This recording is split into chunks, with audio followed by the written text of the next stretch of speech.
Hi, everybody. So grateful to be with us Slides for next time.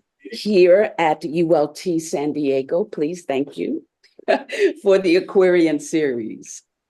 This evening's presentation is entitled Helena Petrovna Blavatsky, given to us by Dr. Judy Salzman.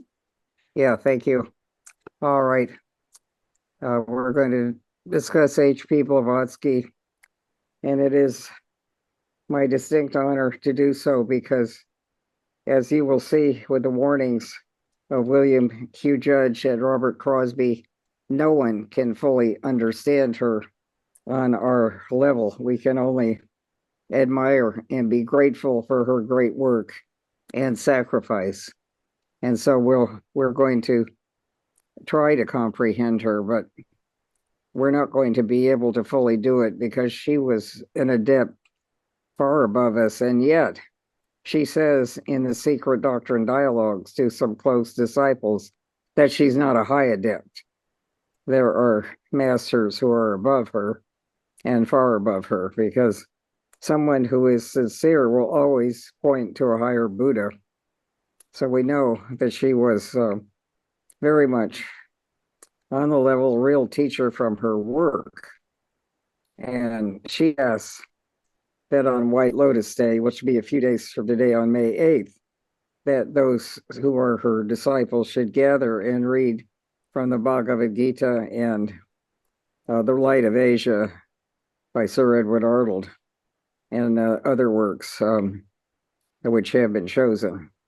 So let's first of all look at her. She is pictured here as an older lady in the very famous Sphinx posture, which she posed in as a younger person. She was born in midnight, August 11th, 12th by our calendar. And it's said that only arhats are born at midnight hour. And she's born in 1831 in Ekaterinoslav, Russia, which is now Dnipro, Ukraine. She passed away in London. A very famous statement from her collected writings is, if you're going to learn to swim, you have to get into deep water. Well, being a swimmer, I know this. You really have to get into the depth of her teachings to understand her. And there are many who just want to know her life superficially on the basis of its external manifestation, which we will discuss. And yet it's her deep inner life, which is most important, that brought forth her teaching. And of course, all of us must know that our inner life, when we're asleep, is more important. So let's look at her mission. And it's said, quoted by Judge and Robert Crosby, that those who do not understand her had best not try to explain her. If they find the task she laid down too heavy for them, they had better leave it alone. These are the master's words, and their repetition at times would help eradicate wrong impressions. At any rate, many are called, but few are chosen. Come what may, I shall die at my post, theosophical banner in hand. And while I live, I do hope that all these splashes of mud thrown at it will reach me personally. At any rate, I mean to continue protecting the glorious truth with my old carcass so long as it lasts. And when I do drop down for good, I hope in such theosophists as, and she doesn't mention the names here, to carry on the work and to protect the banner of truth in their turn. That's from She Being Dead Yet Speaketh in her collective works. And of course, she said that herself, that she would prefer to take all the flack thrown at theosophy than to have the teaching she put forth desecrated, because she said, follow not me or my path, but follow the path I show. So each of us has to do it in our own way. So some other information about her. Again, she's born in what was the Russian Empire at the time. And of course, we know these borders are still being disputed and going back and forth all the time. But Peter von Hahn was an army officer, descended, as you can see, from the Germans, as were many Russian aristocrats because of Catherine the Great. And her mother was Princess Dolgorukov, related to the Tsar of Russia. And as a child, she is said to have demonstrated abnormal abilities and could see auras, and she had other psychic powers. And of course, she didn't really fully realize her mission as a very young girl, and she knew she was quite different. And it's said that she married General Blavatsky on a dare from her sister, who said that no man would propose to a girl so eccentric.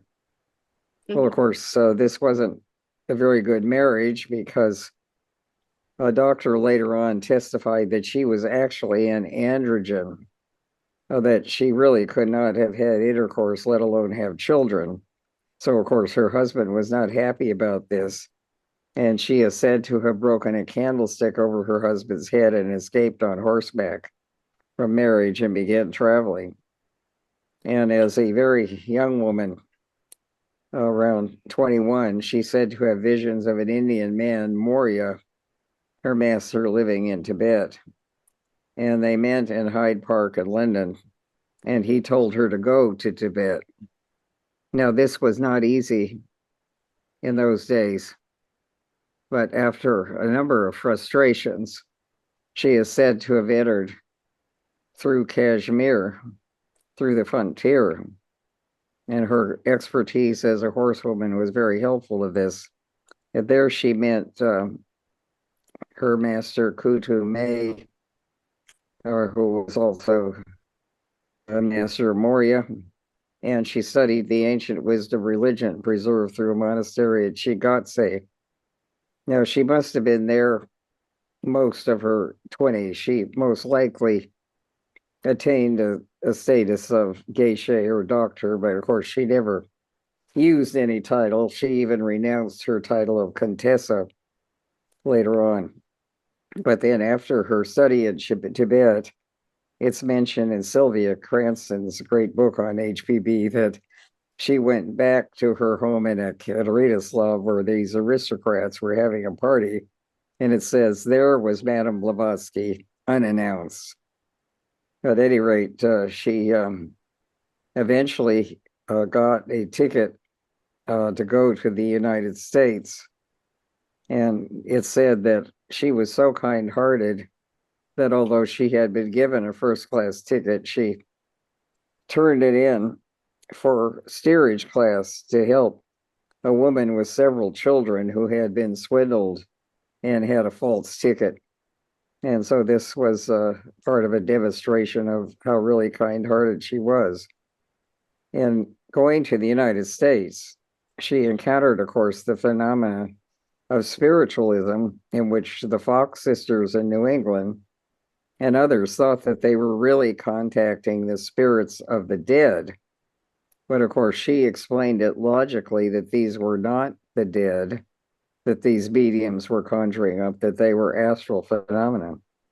And then in the United States, she met Colonel Henry Steele Olcott, a retired Army officer, and William Q. Judge, a young attorney in New York in 1875, H.P. Blavatsky. These two, General Abner Doubleday, who founded baseball, and others, founded a society they called Theosophical, based on the term Theosophia, a word used by Ammonius Saccas, a Neoplatonic initiate of the 2nd century. And of course, Theosophy, we know, is the great original source of wisdom for all humanity and all religions, philosophies. This doesn't mean our group, but it means the teaching itself. And I guess we retrogress the slide. Now we don't want to do this. Okay. And at any rate, after she went to India, and there was greeted as a great teacher by T. Subbarao, who later contributed to the secret doctrine. At least he's mentioned in it in several other brilliant articles. You know, he was a Brahmin who did not live long, only to be 36. And Damodar came Avalankar, and they all founded the Theosophical Society at Adyar Madras. Now, Chennai, which is still there today, but it is said that Damodar actually eventually disappeared on his way to Tibet to see the masters. And he was a great soul who was in correspondence with William Hugh Judge, who was left alone in America. Okay. So after returning to the United States, she became the first Russian-American naturalized citizen. And she told the judge when he asked her if she was married that she was a blessed widow. And I guess this meant that although she saw nothing matter with the married state, that it definitely was not for her as an initiate, someone advanced on the path. And she also traveled all over the United States with studying voodoo, Native American shamanism, and other traditions. And she said to have shocked the literary world with the publication of Isis Unveiled, which is one of her great works, which is a dialectic against the rapid view of materialism rising in the 19th century, Darwinism and social Darwinism, and also on the other side, the terrible idea that there's one God and he's going to send you to heaven or hell eternally for a finite life. This she considered to be an absurd position, as was crass materialism. So she tried to show the way between the Scylla and Charybdis. And she returned to Europe and settled in London. She founded the magazine Lucifer, and in 1888 wrote the monumental Secret Doctrine. That is her main work. And of course, that is the deep water we need to get into if we want to learn to swim. And her work being finished, she left the chrysalis of flesh and matter on May 8th, 1991, and said goodbye to this world in which she had suffered very much, but she did so to be the messenger for these teachings. And so we need now to turn to the teachings that she really wanted us to read from both Western, Neoplatonic, and other traditions, and traditions of India and China. And so we'll go now to the Bhagavad Gita and have a reading from the Gita in honor of her.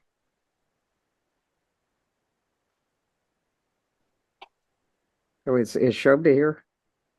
Shobha's here. Yes, I'm here. Yeah, could you read? Sure.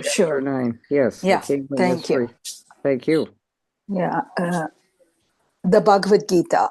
Unto thee who findeth no fault, I shall now make known this most mysterious knowledge. Coupled with the realization of it, thou shalt be delivered from evil.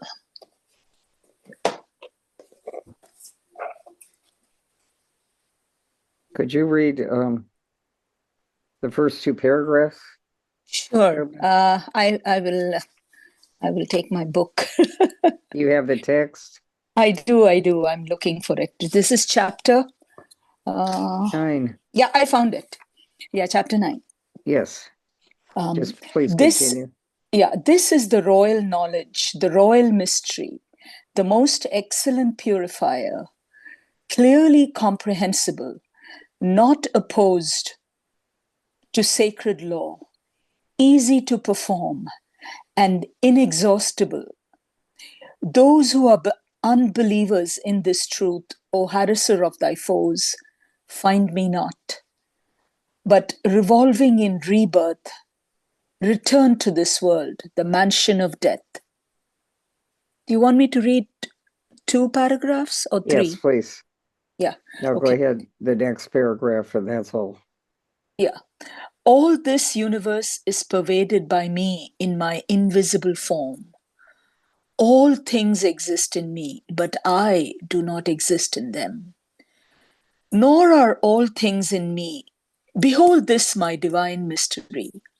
Myself causing things to exist and supporting them all, but dwelling not in them.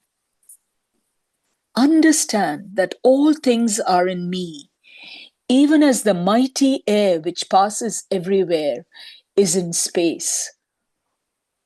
O son of Kunti, at the end of a kalpa, all things return unto my nature. And then again, at the beginning of another kalpa, I cause them to evolve again.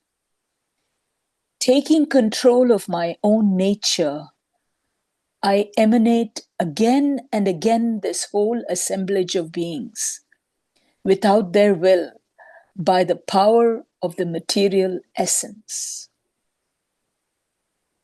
These acts do not bind me, O conqueror of wealth, because I am as one who sitteth indifferent, uninterested in those works.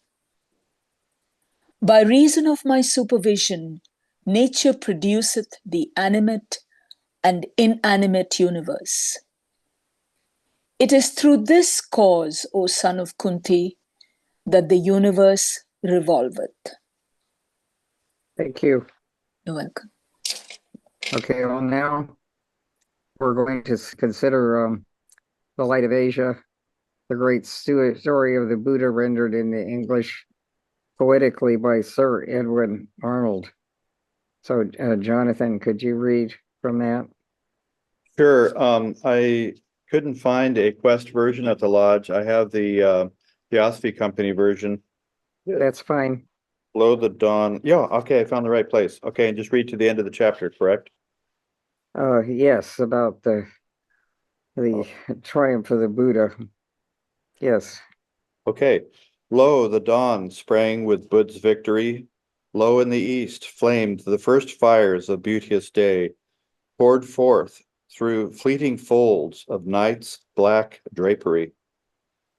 High in the widening blue, the herald star faded to paler silver, as there shot brighter and brightest bars of rosy gleam across the gray.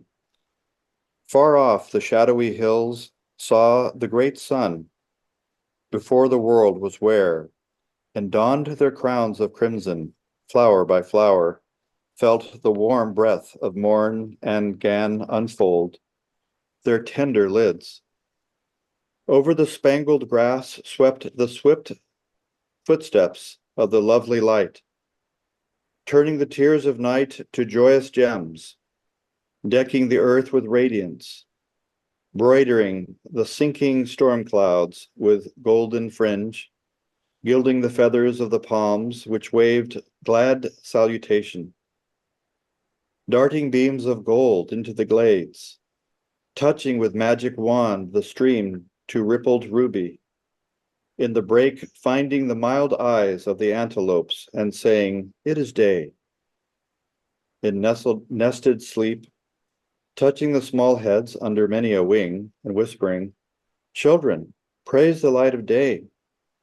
Whereat there piped anthems of all the birds, and Coil's fluted song and Babul's hymn, the morning of the painted thrush, the twitter of the sunbirds starting forth to find the honey ere the bees be out, the gray crow's caw, the parrot's scream, the strokes of the green hammersmith, the mina's chirp, the never finished love talk of the doves. Yea, and so holy was the influence of that high dawn which came with victory, that far and near, in homes of men there spread an unknown peace.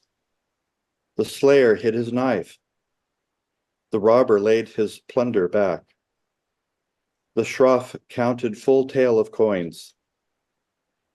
All evil hearts grew gentle, kind hearts gentler, as the balm of that divinest daybreak lightened earth.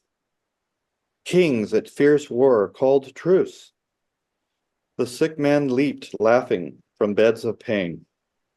The dying smiled as though they knew that happy morn was sprung from fountains further than the utmost east. And o'er the heart of sad Isodora, sitting forlorn, came sudden bliss, as if love should not fail, nor such vast sorrow miss and joy. Though it is not why, that over desolate wastes went swooning songs of mirth, the voice of bodiless prets and boots, foreseeing Bud. And devas in the air cried, "It is finished, it is finished." And the priests stood with the wondering people in the streets, watching those golden splendors flood the sky, and saying, "There hath happed some mighty thing." Also in ran and jungle grew that day friendship among the creatures. Spotted deer browsed fearless where the tigress fed her cubs, and cheetahs lapped the pool beside the bucks. Under the eagle's rock the brown hares scoured, while his fierce beak but preened an idle wing. The snake sunned all his jewels in the beam, with deadly fangs in sheath. The shrike let pass the nestling finch. The emerald halcyons sate streaming while the fishes played beneath. Nor hawked the merops, though the butterflies, crimson and blue and amber, flitted thick around his perch. The spirit of our Lord lay potent upon man and bird and beast, even while he mused under that Bodhi tree, glorified with the conquest gained for all, and lighted by a light greater than the days. Then he arose, radiant, rejoicing, strong, beneath the tree, and lifting high his voice, spake this, in hearing all of all times and worlds: "Many a house of life hath held me, seeking ever him who wrought these prisons of the senses, sorrow fraught. Sore was my ceaseless strife. But now, thou builder of this tabernacle, thou, I know thee. Never shalt thou build again these walls of pain, nor raise the roof tree of deceits, nor lay fresh rafters on the clay. Broken thy house is, and the ridgepole split. Delusion fashioned it. Safe, pass I thence, deliverance to obtain." Thank you. And now we'll hear a reading from HPB's own translation of The Voice of the Silence, which is from a much longer work called The Book of the Golden Precepts, preserved in Senzar. But she gave out only what she was allowed to. So now we'll call on Adam Finney to do this reading. Thank you. Okay. Can you hear me? Yes. All right. Know, conqueror of sins, once that a Sawani hath crossed the seventh path, all nature thrills with joyous awe and feels subdued. The silver star now twinkles out the news to the night blossoms. The streamlet to the pebbles ripples out the tale. Dark ocean waves will roar it to the rocks, surf-bound, scent-laden breezes sing it to the vales. And stately pines mysteriously whisper, "A master has risen, a master of the day. He standeth now like a white pillar to the west. upon whose face the rising sun of thought eternal poureth forth its first most glorious waves. His mind, like a becalmed and boundless ocean, spreadeth out in shoreless space. He holdeth life and death in his strong hand. Yea, he is mighty, the living power made free in him, that power which is himself, can raise the tabernacle of illusion high above the gods, above great Brahm and Indra. Now he shall surely reach his great reward. Shall he not use the gifts which it confers for his own rest and bliss? His well-earned weal and glory, he, the subduer of the great delusion. Nay, O thou candidate for nature's hidden lore, if one would follow in the steps of holy Tathagata, those gifts and powers are not for self. Wouldst thou thus dam the waters born on Sumeru? Shalt thou divert the stream for thine own sake, or send it back to its prime source along the crests of cycles? If thou wouldst have that stream of hard-earned knowledge, of wisdom, heaven-born, remain, sweet running waters, thou shouldest not leave it to become a stagnant pond. No, if of Amitabha, the boundless age, thou wouldest become co-worker, then must thou shed the light acquired, like to the bodhisattvas twain, upon the span of all three worlds. Know that the stream of superhuman knowledge and the Deva wisdom thou hast won must from thyself, the channel of Alaya, be poured forth into another bed.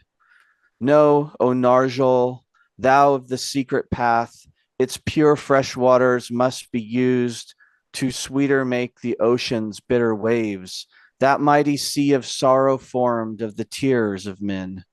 Alas, when once thou hast become like the fixed star in highest heaven, that bright celestial orb must shine from out the spatial depths for all, save for itself, give light to all, but take from none.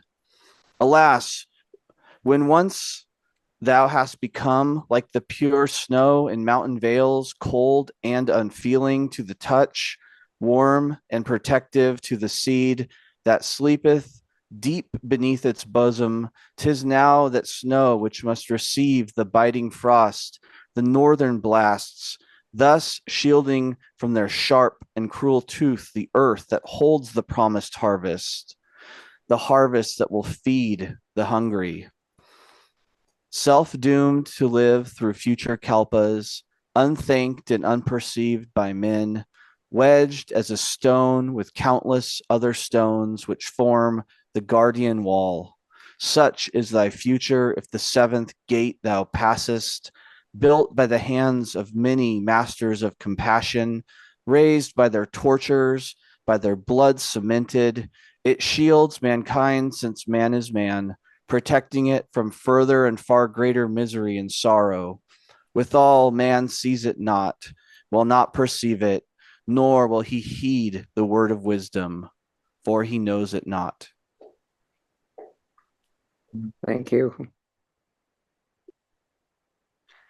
Okay, well, finally, we'll hear from Monica Page. And in the Secret Doctrine, she quotes from Rig Veda 10:129, the Nasadiya, the creation hymn, which is preserved in the Hindu tradition, probably from a much older tradition. And there's a reason she does it, because obviously it has in it the basic idea that we find in the first fundamental of the Secret Doctrine. So could you read the Nasadiya, Monica? I'd be happy to, but I have from HPB's article, What is Theosophy? That's Okay. So should I do that? Because that's what the email said. But wait, Oh, Jonathan's gonna fix this. What page is it on in the secret doctrine? well, can you read from, I think it's page 18 from the Secret Doctrine, just the Nasidia? Because I sent another email that the article was a bit long to read. Oh, Sorry. we didn't get that. We didn't get that. So I can read it if there's a problem, but you must have a Secret Doctrine there Yeah, we have it here. of the translation of the Nasidia. There's another one by A.L. Basham, which is also very wonderful. I don't think it's on page 18, is it? Okay, It's right before she starts the stanzas. yes, it Yeah. is. Okay, I'll find it. Just a minute here. yeah, Be a second. yeah, it's page 26, excuse me. Thank you. Nor ought existed, yes. Just go ahead and read that one. We'll be right there. Thank you. Okay. So I'm gonna start on 26. Where do I? Right at the top. Oh, to the end? Just go to the bottom. Very good. Okay. Nor ought, nor not existed. Yon bright sky was not, nor heaven's broad roof outstretched above. What covered all? What sheltered? What concealed? Was it the water's fathomless abyss? There was not death, yet there was not immortal. There was no confine betwixt day and night. The only one breathed breathless by itself. Other than it, there nothing since has been. Darkness there was, and all at first was veiled in gloom profound, an ocean without light, the germ that still lay covered in the husk, burst forth one nature from the fervent heat. Who knows the secret? Who proclaimed it here? Whence this manifold creation sprang? The gods themselves came later into being. Who knows from whence this great creation sprang? That whence all this great creation came, whether its will created or was mute, the Most High Seer that is in highest heaven, he knows it, or perchance even he knows not. Gazing into eternity ere the foundations of the earth were laid, thou wert. And when the subterranean flame shall burst its prison and devour the frame, thou shalt be still as thou wert before, and knew no change when time shall be no more. Oh, endless thought, divine eternity. Thank you very much, all of you. And I will now just make a commentary on these wonderful readings. And I hope that you all were able to hear them. And we were not able to get all the emails coordinated apparently, but it doesn't matter since you heard the readings.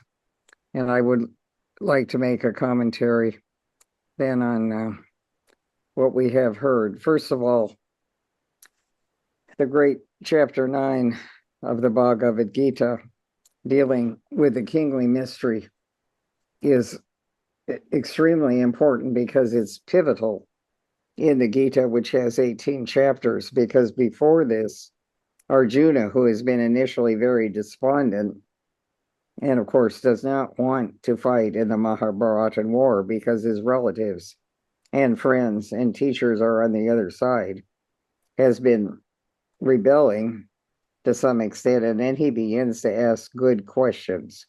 He begins to inquire, he begins to open his heart. And he begins to realize who Krishna is more than his charioteer, but in fact, a great teacher, planetary spirit, or the deity himself. And so he stops finding fault.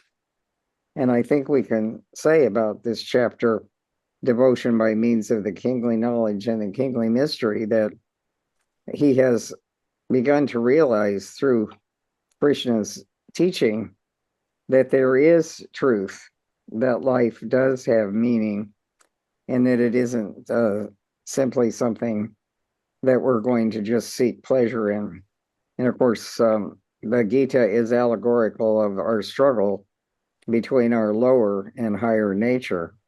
Krishna representing the higher, the white horses, and of course, Arjuna being Nara, man, struggling with lower nature. And of course, the mysterious statement, all this universe is pervaded by me and my invisible form. All things exist in me, but I do not exist in them. It's mysterious because what does it mean when it says that Brahman is all and Krishna is Brahman? In fact, he's the avatar of all the gods, all the beings. Well, you could say that you can't say that a chair is Brahman, yet it is in Brahman. You can't say that your body is Brahman, but it is in Brahman, and it's also pervaded by Brahman, even as the air is everywhere in space. And so it's a great mystery as to how to understand this. We know that we are in finite bodies, but we are eventually going to have to leave these bodies and go on. But there are unfortunately those who are lost souls. He mentions in the next paragraphs in the chapter that there are those who are of demoniacal or deluded nature, and they have no path. They think that life is simply pleasure seeking or looking for power or money. And unfortunately, these are very great dead ends. And also there are those who are status seeking. But he says at the end of this chapter that even those who may be of the womb of sin, or even people who have been in prison or have been the greatest of all sinners, meaning people who made mistakes, that they can become enlightened, know him, know the truth. And he says even women, a being as low as that, or Vaishyas and Sudras, these are the castes below him as a Kshatriya, that everyone can be enlightened, even, of course, untouchables, whom Gandhi called Harijan, can be just as high a soul as someone who's a Brahmin. So this devotion really wipes out all the distinctions between us. And it's something to be pondered on again and again. Now, in the light of Asia, which H.P. Blavatsky very much admired, it's clear that Sir Edwin Arnold was inspired when he wrote it. And of course, it's a great favorite of the Buddhist Society in London, and in all over the world, and published by many different publishers. It's a great moment when the Buddha becomes enlightened, and it describes that. And if any of you have ever been out at dawn, knowing how wonderful nature is, that when the sun begins to rise, all of nature just wakes up. The birds begin to sing. You can hear the animals wrestling in the woods. You can hear even the wind in the trees begins to blow, the greeting of the dawn. And it's a wonderful moment. And so what the Buddha realizes that the house he'd been living in, the pleasure palace, was a delusion, and delusion fashioned it, and its ridgepole is split. And he says, safe pass I thence, delivered to obtain. Well, he obtains deliverance, but he does not desert humanity. He teaches for 45 years. until at the age of 80, he is said to have eaten some poison food inadvertently given him and passed into parinirvana. But he will never desert humanity. And of course, in the reading from The Voice of the Silence, the great work which was given to us by H.P. Blavatsky, what she was allowed to give out from the Book of the Golden Precepts, she learned in the monastery. We learn there that, of course, the master arising is greeted by all nature and is quite capable of entering into a nirvikalpa samadhi, bliss for 4,320,000,000 years. That sounds very wonderful to most of us, but of course it is an illusion to enter into a samadhi and take it for yourself. Ultimately, the master, the real adept, a disciple like H.P. Blavatsky, must return to humanity as ignorant as we are, and unfortunately caught on this planet between a struggle and a fight where ignorant armies clash by night, to quote another great poet.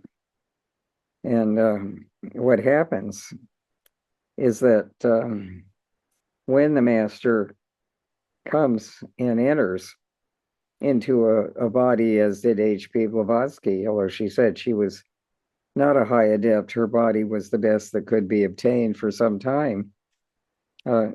She taught and realized that she was going to have to take the blast of what was heaped upon the Theosophical Society, because, of course, here she teaches that the deity is without beginning and without ending. There isn't a deity that's hanging over humanity, threatening reward and punishment and offering reward for a finite life. And she told that there was something far different, and that even if one is able to attain the state of understanding life wisely and seeing intelligently, one is going to have to renounce the idea that it is only one for oneself. Otherwise, one becomes a pratitya Buddha and is very selfish. And so the real truth of the matter is that we are all progressing in this solar system to a higher state. Venus, for example, is becoming a star in its 7th round, and eventually will leave her mother Mrutan to the sun and become a star itself. So like Venus, we are all progressing, and we have to keep on progressing, because if we were to accept nirvana, that's the end of learning.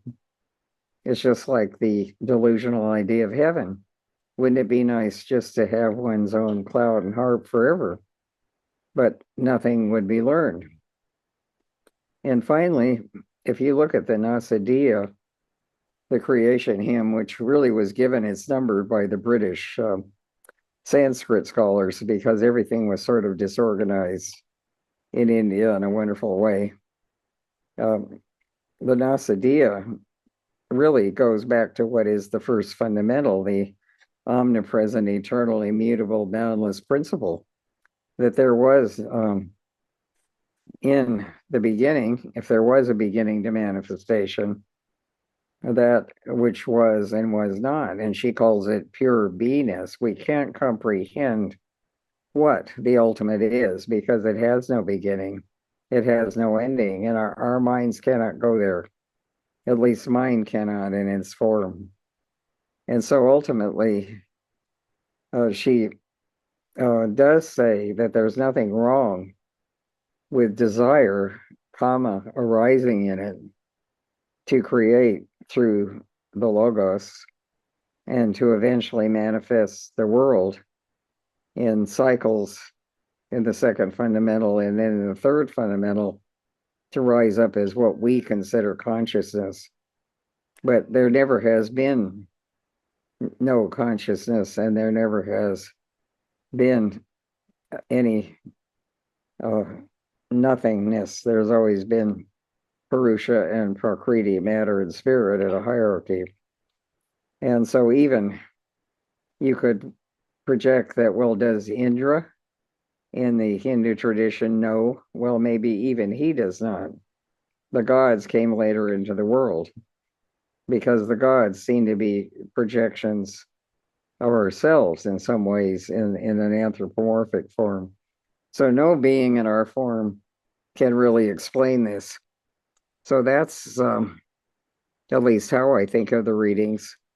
And I would love to have commentaries and questions from all of you. But what is most important to H.P. Blavatsky, I want to emphasize, is what she taught. A great teacher points to teachings, and she did never to herself. She totally sacrificed her body to write the secret doctrine. She allowed a huge amount of energy to be channeled through it so that masters could pen their wisdom for us. And so her sacrifice is very difficult to comprehend, but we honor her today because of what she taught and what credit she gave to others, not to herself, although she deserves great credit. And so I'd love to have more commentary either on HPB or the readings, and I thank you all for the readings and participation. Thank you. Looks like Maluka wants to comment on something. That was lovely, very, very inspiring, and you brought so many things that I think she want to make sure that we remember these important things that sometimes, we forget. One of the things that you just said was, can you hear me? Yes, I can hear you, Okay. Maluka. That what you were saying, she never gave herself any kind of attention to herself. And in fact, she said that she knew that people didn't adore her and that she have her, imperfections. She was a human being. She acted like a human being, but nevertheless, she was unselfish, kind, and left a path of inspiration by all her example and deed. But it's interesting that she says something similar that Buddha also said, and you mentioned one of the comments, something similar, that we should not follow anybody. We should be our own light, which was, I thought it was a very strong. And then she said, do not follow me, follow my path. The masters are behind. She's trying to make us independent because I think a lot of things that keep us apart. Look at the wars. Is after the most religious countries in the world are fighting with one another because they follow leaders, follow personalities, and that is not what we're supposed to be doing. And then we get in trouble. But like I say, I just find it beautiful what you just explained. And the other thing was that she pointed, what do you have to say about the East? In the light of Buddha, we mentioned the East. And then, as we know, the Theosophical movement was founded in 1875 in the East Coast. And then it's another passage in was mentioned, I think, in the Light of Asia, that talks about the East again, and this where the child, the East is supposed to be where the birth, inspiration, according to the Native American as well. And it seems like behave like a child, that innocent, that purity that you become when you become an initiate. Maybe that's what she's trying to point out, that eventually we go back to what we originally are, which is a spiritual being, very pure, like a child. And thank you so much. Well, thank you for your comment.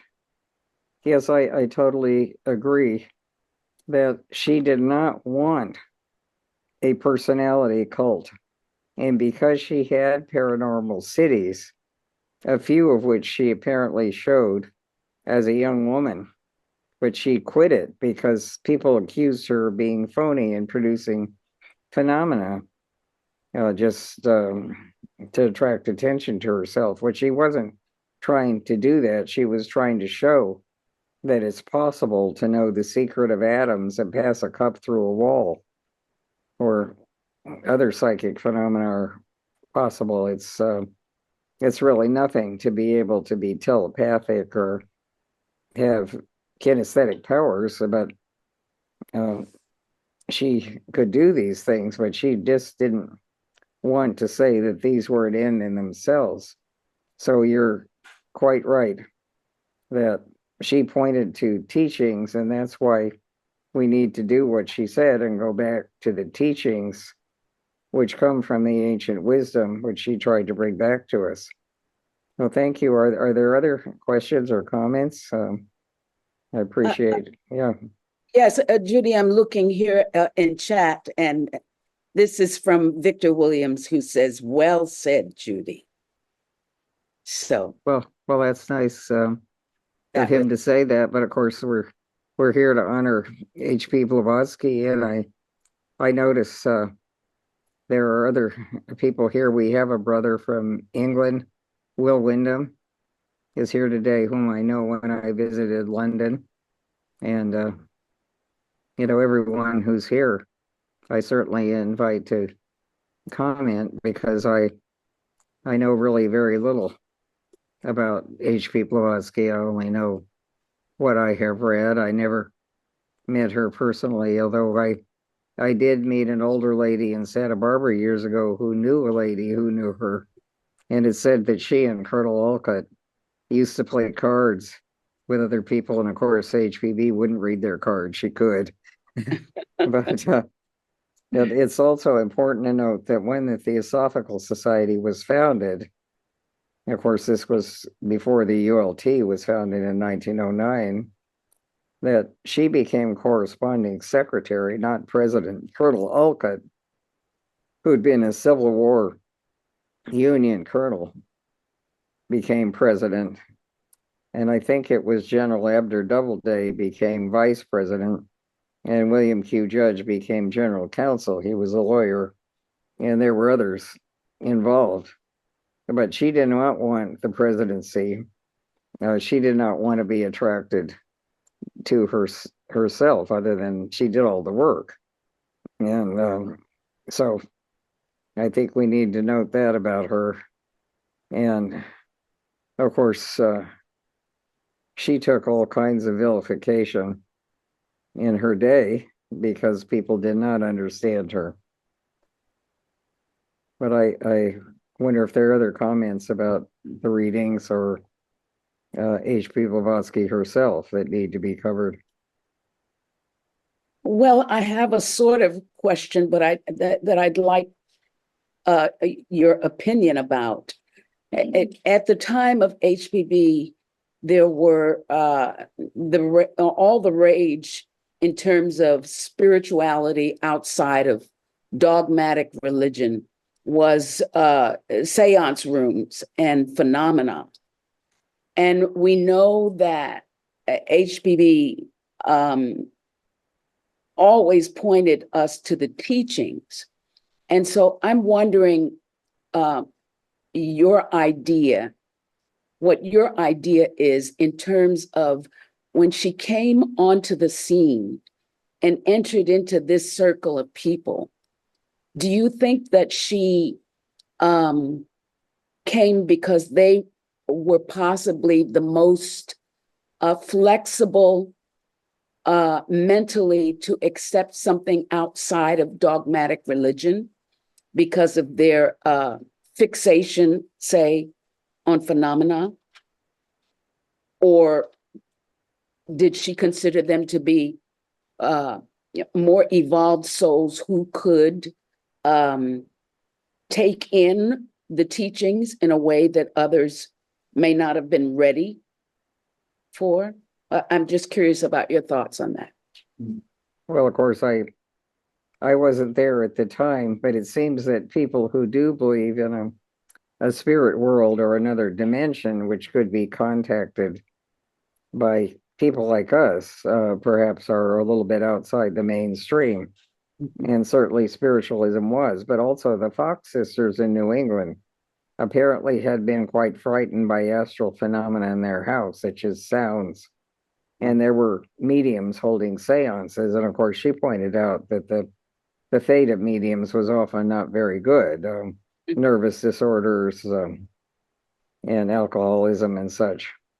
But I think she tried to explain that these were not really spirits of the dead, that they were, in fact, simply astral shades, which could sound like the departed loved ones. For example, I learned through the Stanford magazine that Jane Lathrop Stanford, who did a great deal to keep Stanford University going after Leland died 5 years after it was founded, and that she had actually gone to a seance and asked a medium to contact the spirit of her dead son, Leland Stanford Jr. And he said, found a university in my name and make it as great as Harvard. He was to have gone to Harvard, but he died at 15 of typhoid in Florence. And so a great university came out of this. But it's very clear that mediums in general are not in control of what they're doing. And when I was told this story as a child in Palo Alto, I was told it was a dream.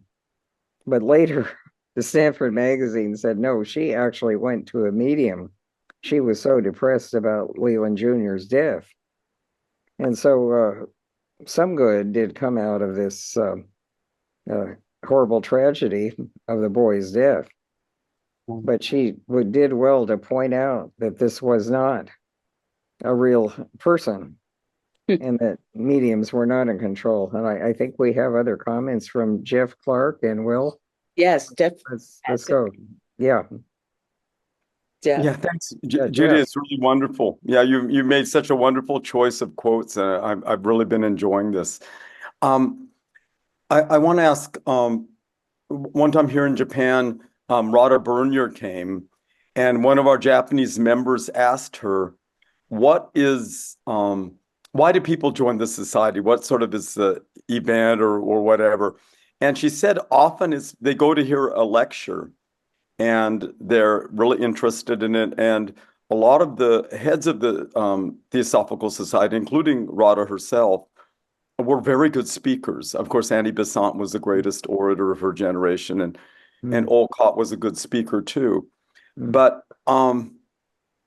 HPB, this is from Zirkov, I think, but she only spoke once or twice, gave a public lecture. And I wonder what you think about that. Like, what was it? Why didn't she? And sort of what was her approach to teaching others? Well, thank you about that question. It's a very important one. For one thing, I understand that HPB, being a Russian, did learn English from a governess who had a Yorkshire accent.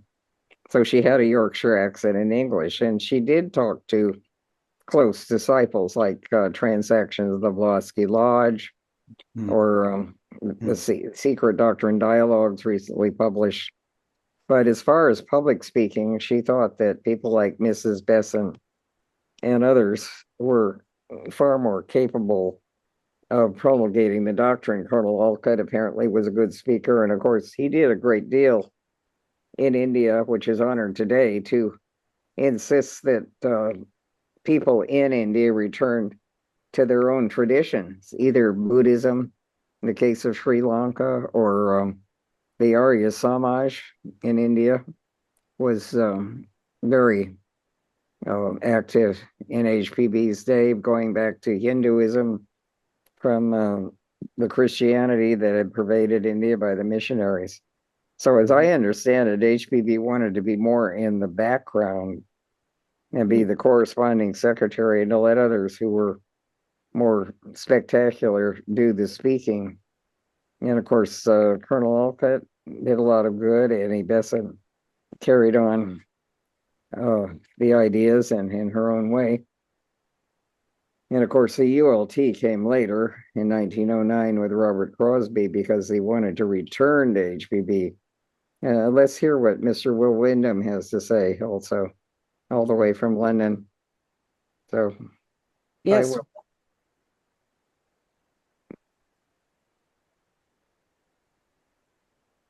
I think you're muted, Will. You have to unmute. Hello. There Hi, everybody. It's a real pleasure to be with you all. It's 1:30 in the morning here. But I just wanted to pick up on something that Judy mentioned, which was that there's a real mystery behind who HPB was, and I said were because there seem to be several aspects to HPB's character, which are not easy to figure out in the slightest. There's a couple of... No, go ahead, please. Well, can I share? I can put in the chat box if you like, Judy. Couple of letters. Go ahead and share whatever you wish. Yeah, let me just. Oh, I see. Will, I see your comment here. Would you like to read it, or would you have me read it? It's up to you.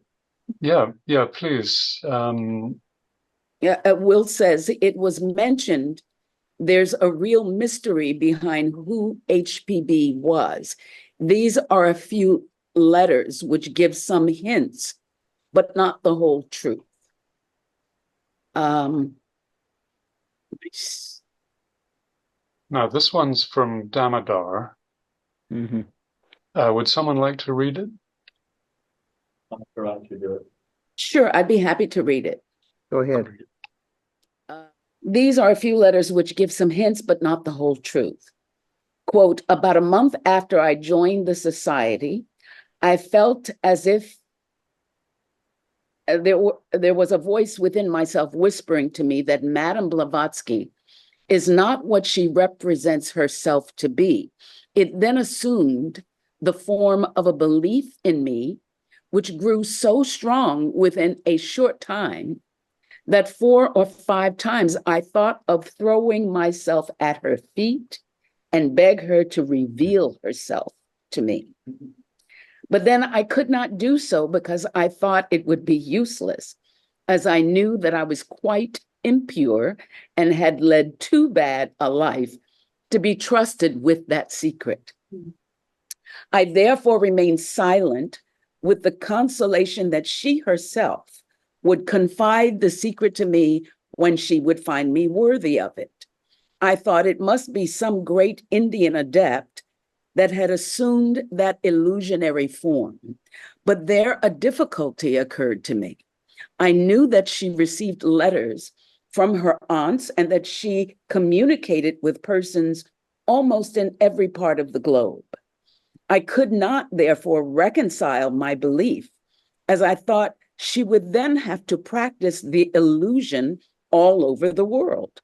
Various explanations suggested themselves to me, except the right one. I was, however, right, as I have subsequently ascertained, in my original conception that she is some great Indian adept. This is a letter to William Kwan Judge from Damodar K. Mavalankar. Amazing.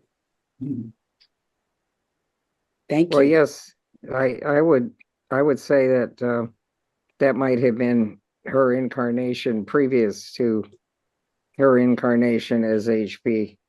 Blavatsky, this Russian woman, apparently a woman, but more of an androgen, really. And I understand she didn't like being called Madam. They call her HPB in the Secret Doctrine Dialogues.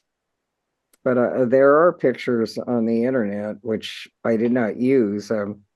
One of them I like the best is by Nicholas Roerich, the great Russian artist, which shows a great being of light behind this tiny, older Russian lady, a being with all her principles aligned. and adept, and yet not a high adept. She doesn't draw attention to anyone but her masters. So, I mean, who she really was could probably not be fully manifested to us. It's like there's a great allegory in Greek mythology where Zeus, in one of his amours, has a human lover. And finally, after all this ecstasy, she says to the being he had incarnated as, she said, "Please show me who you really are." And he said, "I can't. It will kill you because I am a god and you are human." And she said, "No, I am willing to die." And so finally, he does manifest himself as a god, and she falls dead. Well, I think that is a great allegory. Of course, Zeus had many forms, took many forms, such as that of a swan, and these are not to be taken literally. But it's said that H.P. Blavatsky was quite capable of traveling in her astral body. There's even a story about her in Europe. I think it was in Germany with a Swedish aristocrat, the Countess Wachtmeister, who didn't fully understand her, and they had to share a room because of finances and with a curtain between them. And during her apparent sleep, HPB would go and consult with the masters and her astral. And apparently, for some reason, the Countess Wachtmeister tried to wake her up one night, and she just finally got back to her body and was quite peeved with the Countess and said, "Never do that again, because I could have been shocked out of my body. And this body has a lot of work to do." So that's one of the stories about her, that she could read the astral light. And that's why the secret doctrine has sometimes been accused of being plagiarized, because although it's well footnoted, it's not entirely footnoted, because she read some of this material in the astral light. And she was quite capable of higher forms that we're probably not even aware of. So we can't fully comprehend who she was, yet we do look up to her and appreciate the sacrifice she made to come down to our level. And I think Will has more to say because he's got his hand up. So please. I'm told we have time for one more question. Was there something else, Will? No, that was everything. Thank you. Okay, thank you. Then Maluka, did you have nice some? to see you. Yes, thank you, Will. That was wonderful. I just want to quickly add up to that when the psychical research was, they were trying to they were doing horrible things to HPV, and he was brought before them, and he confessed some of the things about who he thought the HPV was, and the master actually reprimanded him for declaring that publicly, but he was innocent because he just could not say something that was untruthful.